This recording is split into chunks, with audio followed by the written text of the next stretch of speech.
Si algo especial tiene el cine es su capacidad de transportarnos a los lugares más recónditos del planeta sin que nosotros realizamos el mínimo esfuerzo.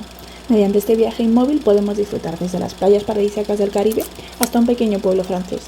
Nos permite viajar desde una base militar estadounidense hasta una ciudad tradicional china, pasando por una remota localización de Turquía en cuestión de segundos. O eso pensamos. ¿Qué pasaría si te digo que los espectadores no somos los únicos que apenas se mueven? ¿Qué pasaría si te digo que el destino de nuestro viaje inmóvil también es inmóvil? ¿Qué pasaría si te digo que ninguno de estos lugares es lo que dice ser? O yendo más allá, que todos estos escenarios están en el mismo país. En ese caso, estaríamos hablando de uno de los secretos más sorprendentes detrás de la producción del séptimo arte, las suplantaciones geográficas.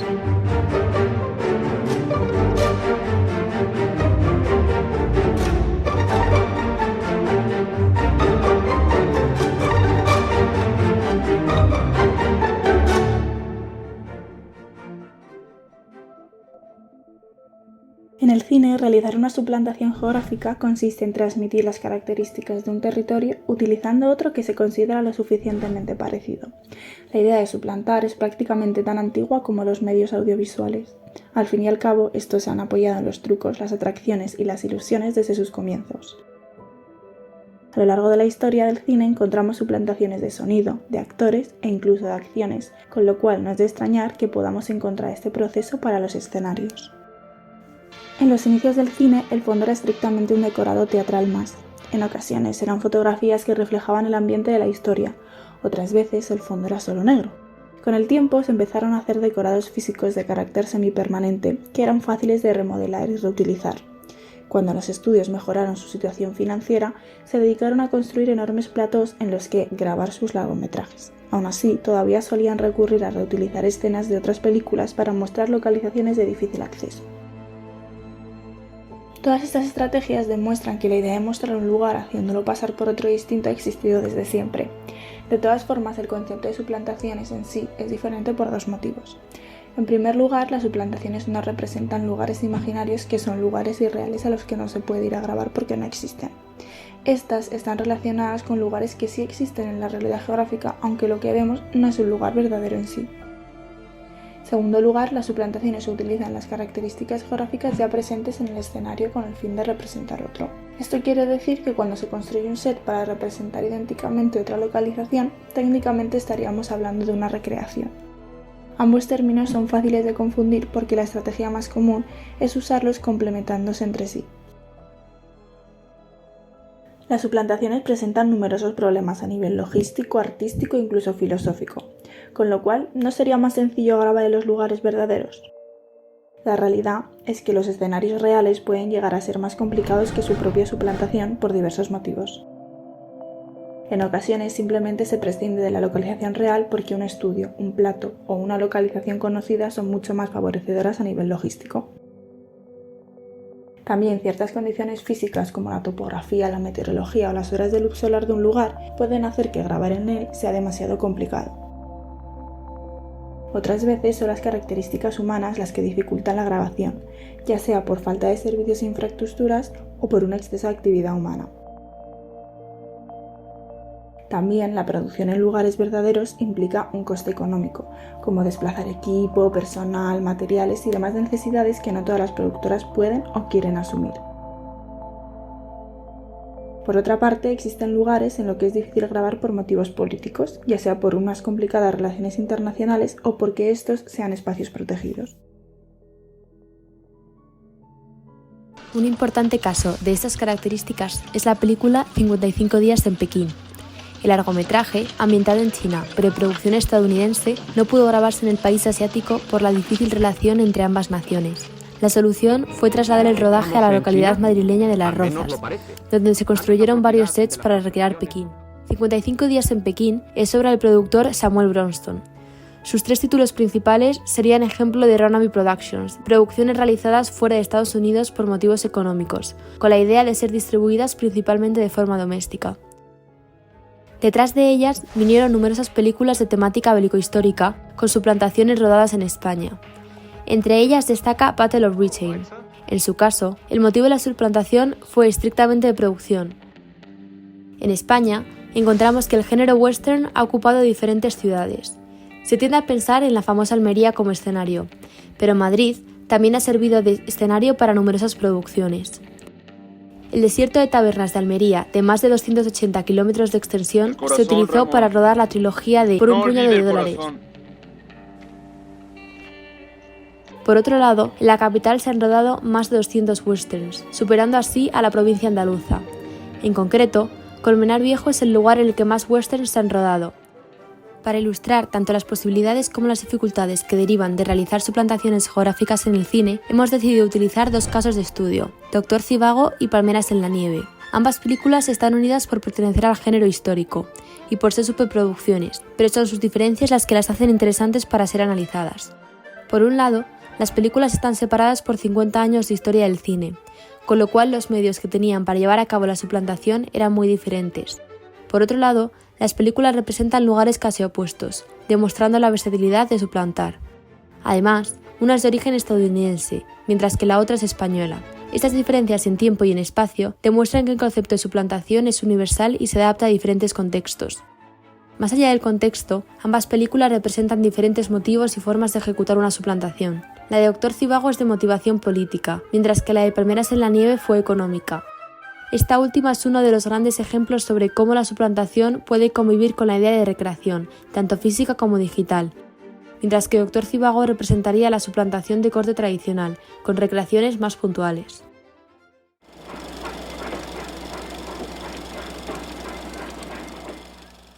Doctor Zhivago es una película estadounidense de 1965, dirigida por David Lean. Está ambientada en Rusia durante la Primera Guerra Mundial y la Revolución de 1917.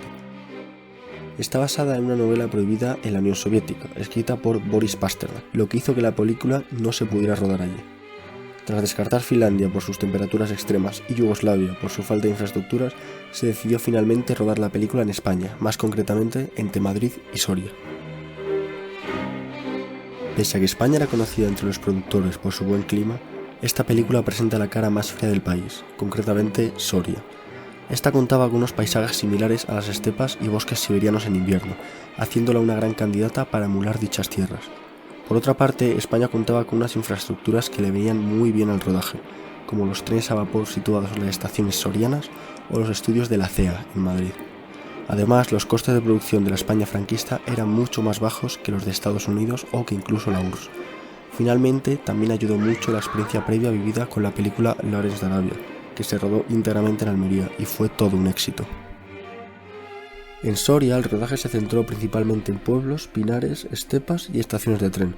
Curiosamente, pese a que fue elegida por sus famosas nevadas, aquel invierno en Soria fue el año que no nevó. El equipo de la Metro Golden Mayer tuvo que improvisar, simulando la nieve con polvo de mármol, cera y plásticos blancos. A grandes rasgos, las consecuencias económicas y sociales que tuvo para la provincia fueron impresionantes. Se contrataron cientos de extras, especialistas y técnicos locales. Naves y granjas fueron alquiladas para convertirse en almacenes y oficinas. A los propietarios de los campos de cultivo se les pagó cosechas enteras por utilizar sus campos, y todos los hoteles de la zona colgaron durante 2 años seguidos el cartel de completo.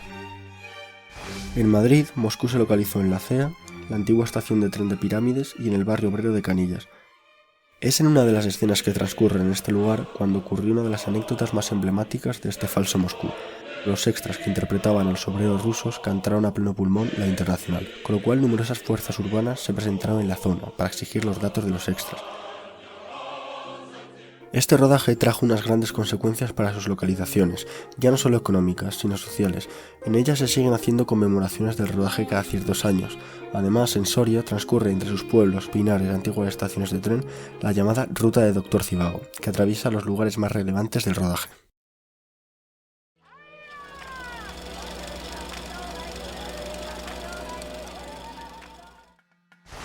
Nuestro segundo caso de estudio es Palmeras en la nieve.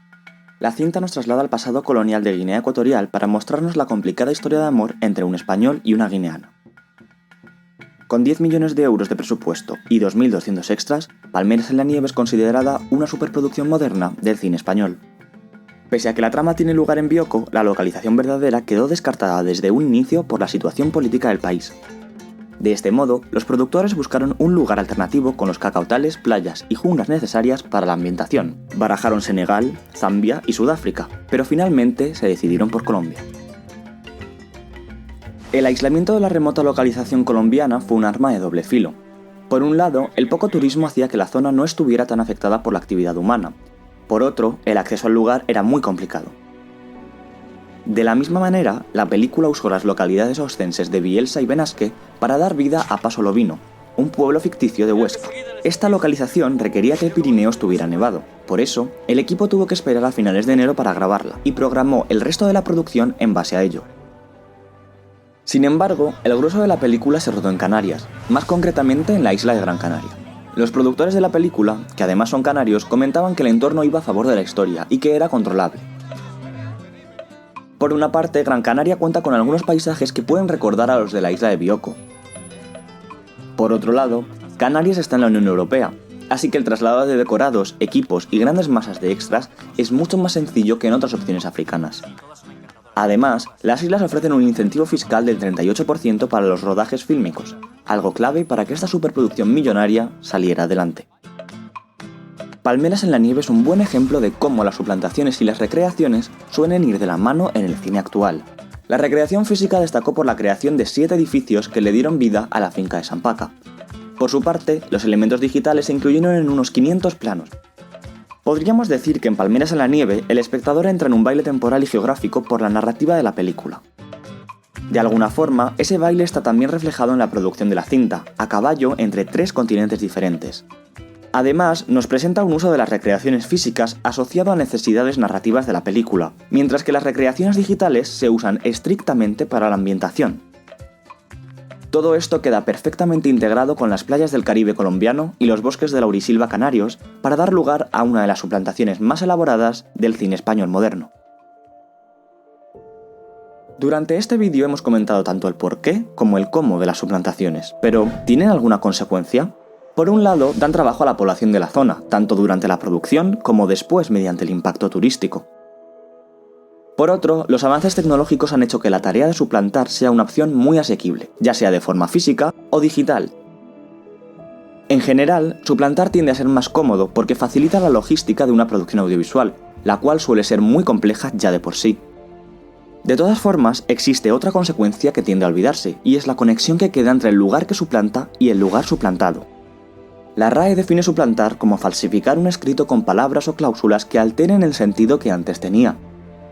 Llevando esa definición a nuestro ámbito, podríamos centrarnos en ese falsificar, que de alguna forma puede denostar una técnica que nos recuerda que el cine, en todos sus aspectos, no es más que una ilusión elaborada para embaucar al espectador.